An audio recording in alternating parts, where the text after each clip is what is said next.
hear it. Good morning, everybody. My name is Ryan Boda. I'm here to talk to you on behalf of LectureRec. One of my favorite quotes that I found was, education is simply learning things you didn't know that you didn't know. At first it sounds kind of cheesy, but then I thought of how true it is. Proper education inspires new technology and new ideas. It grows intelligence not only within the individual, but within society over time. But I think you need more than just a good school. A good school will always make its resources available to a student, but it's a teacher who also offers more. They offer not only the facts, but understanding and interpretation. They can inspire and ignite the passion within a student. So I was thinking, how can we expose these great teachers to larger audiences? Well, the answer is online education. Rising yearly since its development, more and more schools are creating online programs. But what do these programs need? They need great content. 65.5% of chief education executives say that online education is critical to the long-term strategy of education. So what LectureRec does is we go into a class and we capture the recordings of the class and the discussion. We create one giant digital archive, clean, concise, and neat. We try to also not only get the facts and the discussions, but we wish to also get the personality of a teacher and catch the dynamics of him in his own environment. One neat little package. Our market, based in Boston, Massachusetts, we are targeting the 33 institutions of higher education. These range from state schools to art schools to Ivy League. Due to low expenses, we can maintain profitability without having a large active clientele. Our competition stems from lecture recording services as well as audiobook competition. Sonic Foundry is a webcasting service which allows teachers to upload their own lectures on their own. We want to create a more personal relationship with them by providing an engineer so they don't have to worry about the technological aspects of recording their lecture. This allows them to stay focused and comfortable in their own environment. Audible.com is the largest provider of audiobooks. Backed by Amazon.com, it has a large brand, but the audio assets are of low quality and overcompression. We wish to bring a higher quality standard of audio to the industry. At this point in time, I'm the only employee of LectureRec, and I'll be handling all the responsibilities. So once contracted by a school, I will go in, I'll record, I will take it offsite to edit, and compile it into a clean archive for the school, for them to do whatever they wish. For the marketing campaign, at first I'm just going for brand awareness. Because I don't have to have a large clientele, I will just do this by creating a professional website, proposing or getting digital PR by exposing our message, and me going one-on-one to schools to see if they want to acquire our services. Based on the 3 school semesters of spring, fall, and summer, these payment plans will be paid monthly, or if you wish to get a single lecture, a per lecture basis, this is press 1 for that. Based on our assumptions, we'll be profitable by year 3, and we wish to get all investors paid off by that. For funding, I'm looking for $10,000 for a 50% equity. I want to have a partner to come in with, and then we will go to a bank to get the rest of the necessary funding for a loan. Small loan. The Innovative Educator, LectureRec, is a brand of lecture recording that nurtures education through our personal relationships as well as our high-fidelity service. Audio assets are not obsolete. If we record them at a proper quality, we can not only use them for digital archives now, but we can also add them into new technologies such as tablet textbooks. The time is now before too many businesses like this are established and the lecture recording is commonplace. It would have been nice to listen to Socrates' lecture, but that's not we don't have that comfort. You know what we're talking about. Thank you for your time, and this is LectureRec. Hold on, let me turn my clock. You have 3 minutes to go, so that's good. That's good, you're good. I want to start cracking in the middle of our question. I'll start out. Are you offering 10% equity? 10% of your company, I mean? 50% equity for $10,000. Yeah, okay. Part of this is going to be a learning experience. Usually what we see is students not offering enough. This might be a case you might be offering too much. Let me explain why. I'll ask you a question. Your sales in year 3 are about $200,000, right? So we're going to assume year 4 and 5, they're probably going to be at least that. Is that a reasonable assumption? Yes. Okay, your profits eventually assume will go up. Most companies make about 10–15% of their sales. Okay, if you're making 10% continuously from now on, let's say years 4 or 5, on $200,000 in sales, that's $20,000 in profit, right? In profits. All right.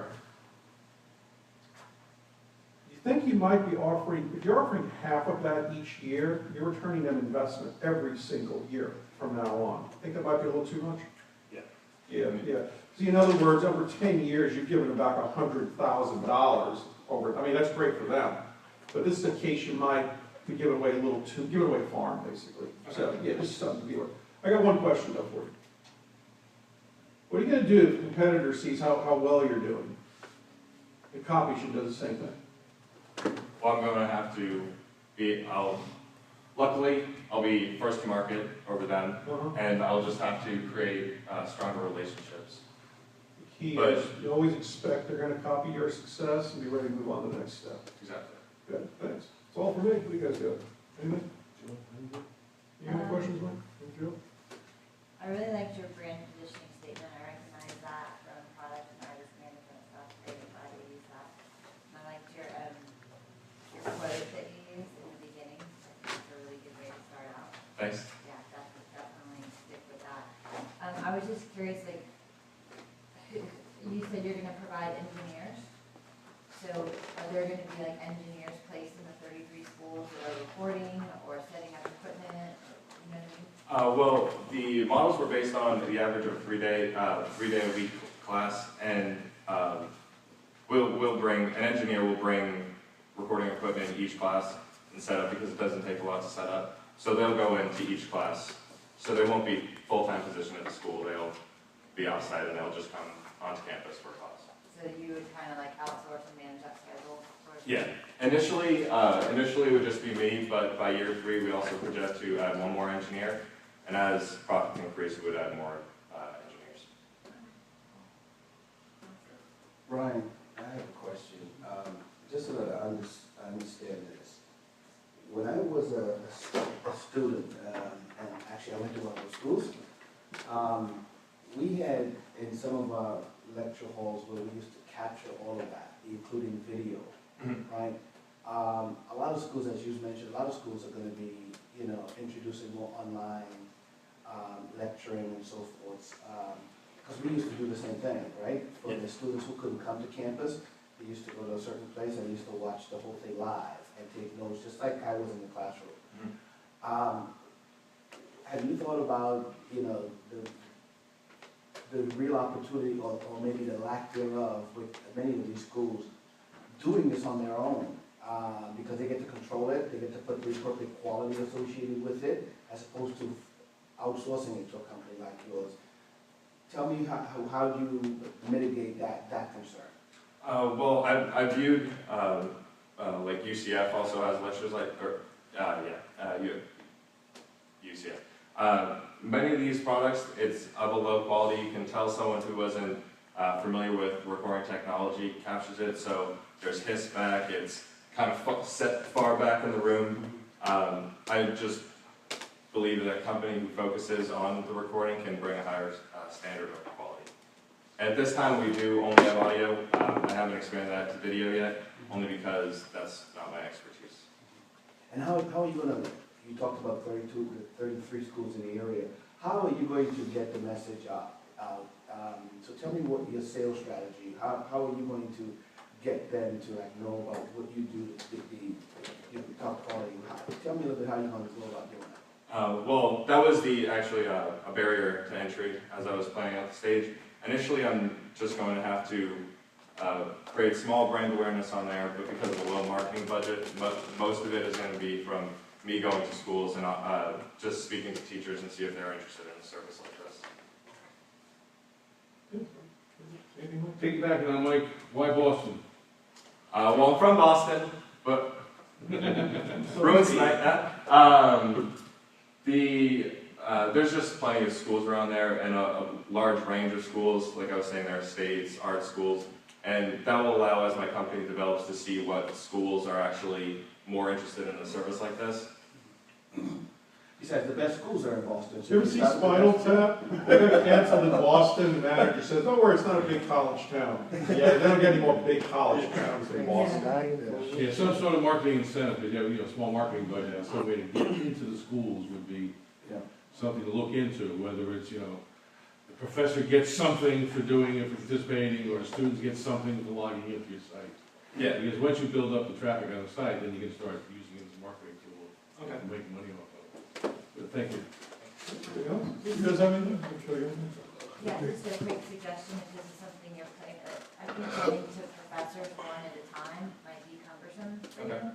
But if you go to these like big education conferences that Right. they have and set up a table for yourself, it would be a little bit of investment up front, and then you just like, you're good at building relationships. Then you go and you talk to, like, if there's, you know, head of the English department that's assigned to go there, and you build a relationship with that person, and that person will bring it to their English department meeting, Yeah. and then you're kind of in that way. All right. Yeah, definitely. Trade shows. Yeah, Trade trade show, shows. exactly, Good, exactly. good, good suggestion, Joe. Good job. Anything else? You guys good? Mr. Ryan, finish, volunteering to go first, all right? Come on, Don, let's see what you got. Be good? That's right. That's right. You know, I just guessed that Don was gonna be dressed up today. Just a guess. It would have been interesting.